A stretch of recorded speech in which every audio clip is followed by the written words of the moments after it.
Coach, can you start us off with your general thoughts on the upcoming season? Well, general thoughts are, after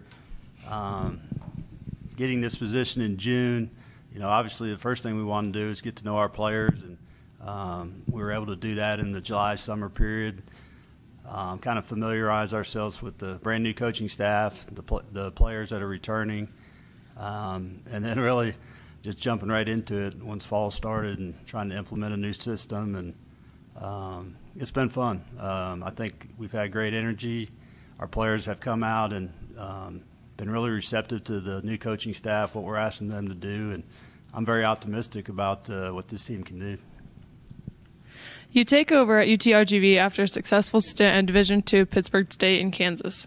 What do you anticipate will be the biggest difference between coaching at Division I and Division II? I think the biggest difference is all the staff, managing 3 assistants, director of ops. We got people to do weight training for you and athletic training, all those things, and which we did have that at Pitt State. But it's nice to have 3 full-time assistants and a director of ops. It's it's a whole different way of doing things for us. We've always done all the scouting, all the recruiting, all the practice schedules at Division II, junior college level. So it's been a fun adjustment, though, for sure. Yeah. Your team hosts Texas in December. What does it mean for the program, the school, and the community to host the state's flagship school? It's huge for us. The Valley is so excited to have the University of Texas in Edinburgh, and I think we'll have a sold-out fan base there. It's going to be a wonderful opportunity for our players, our coaches, our fans, our community. It's big time for us, and obviously we want to compete at a high level, not only for our university but for the WAC and for the league as a whole. So we're excited about that one. Both the coaches and the media have selected Quinn Huggins as a second-team preseason All-WAC selection. What do you expect from Quinn this season? Well, she's a very talented player. She can really shoot the 3. She can take it off the bounce both ways. I think her best basketball is a little maybe on notice is on the defensive end as well. So we're going to lean on her heavily. We have 6 seniors. Excuse me. We have 6 seniors. Had a lot of injuries last year. We're almost healthy now, and we're going to really rely on that leadership, that experience, players that have been through this league before, and hopefully we can take it one step farther. Which newcomers do you think will make the most immediate impact? We just have a few newcomers. Madison Northcutt from Pittsburgh State, graduate transfer. She's like a 10 and 9 type player, just a hard nose. Extremely hard worker, but number one thing for us, she knows our system. She's been with me for 4 years at Pitt State. She's been outstanding teaching the offense and the defense to our players. And when you can bring somebody with you that you have a lot of familiarity, it really helps your program, and we're really excited to have her. Michaela Mosley from Paris, Texas, junior college. We're not a very big team, as you can see by the numbers here. So she's about 6'1", but has been very impressive in the early going. So we'll lean on her in the post as well. But I think you'll really enjoy the style that we play. It'll be we run the dribble drive motion offense. It's up tempo, defensively, more of a half court man team. But I think we'll get out in pressure at times in the full court. But I think the fans will like the style that we play. Your team tied for 5th in the coaches poll and was selected 7th in the media poll. Do you think that's a fair assessment? To be real honest with you, I know New Mexico State because I know Brooke Atkins very well for almost 20 years. I know J.C. Hoyt very well, but other than that, it's just been watching film this summer and getting to know the teams in the league. But I'm sure that's these media polls and coaches polls.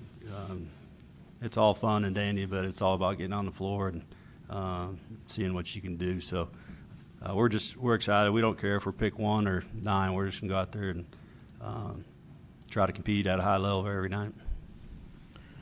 After hosting Texas a few days before Christmas, you end the calendar year with Texas A&M and Baylor on the road before opening WAC play. Do you think there's an advantage to playing 3 straight Power 5 teams leading into conference play?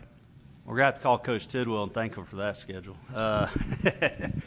No, it's really a great opportunity. You want to always I've always been a coach that has tried to challenge himself in the non-conference schedule to prepare you for the conference. And I mean, what better opportunity to play 3 teams that'll be ranked in the top 12 in the country to start the year? So we'll certainly find out our weaknesses in a hurry.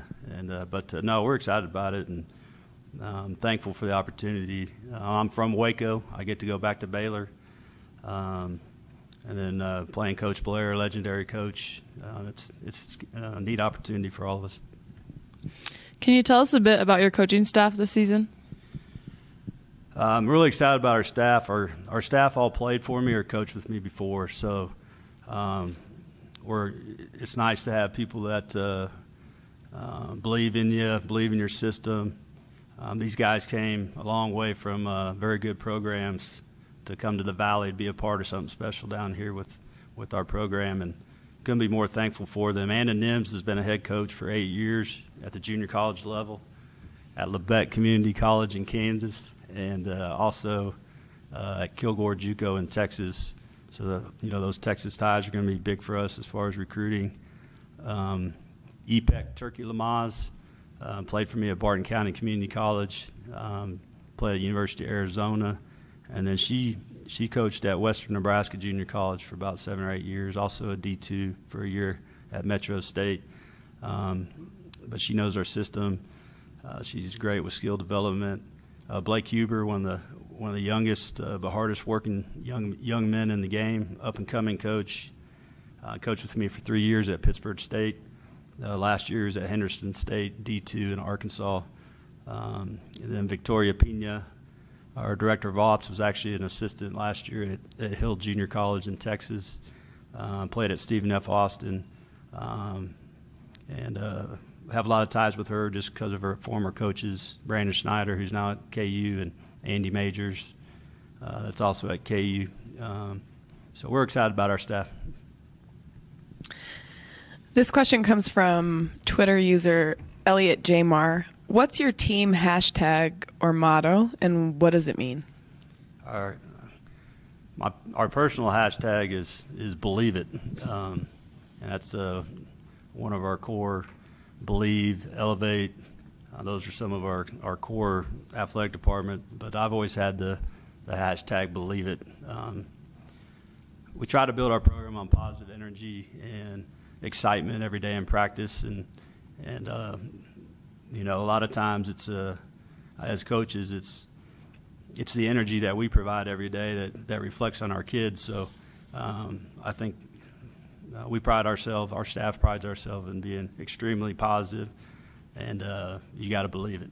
And so that's our motto. This question comes from WAC on-campus reporter Tilda Green. What have you been doing in the preseason to make your team the best they can be? Well, we've been trying to install our offense, but we go back to what we call just basic fundamentals. In football, I call it blocking and tackling. In basketball, we call it passing the basketball, catching the basketball. I believe we had over 150 turnovers last year, more than we had assists, so that's obviously got to be flipped. So fundamentals are what we've been stressing here early in the year. As student athletes, what do you expect from your players off the court? Respect the school, respect the families, respect their team, respect the coaches. Coach Tidwell did a great job recruiting good kids, and we'll continue to do that. And I think UTRGV is really on the rise, academically, athletically, administration-wise.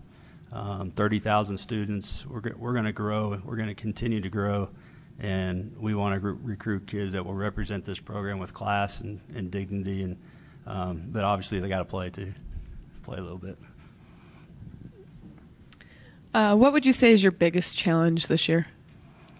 I think our biggest challenge as a team or as a coaching staff certainly will be the travel. Most of our young women on our team have been through the travel of the league, so they're familiar with it. But just how to arrange practice after a 7-hour flight, and then get on say you're going to Bakersfield, and then the next night you're in Grand Canyon, and when do you set up those practice times? Do you do the shoot-arounds? I think for us, we're gonna learn a lot. I've learned a lot from Coach Hill, our men's coach, already, and on how they do things. What's great about UTRGV is the coaches.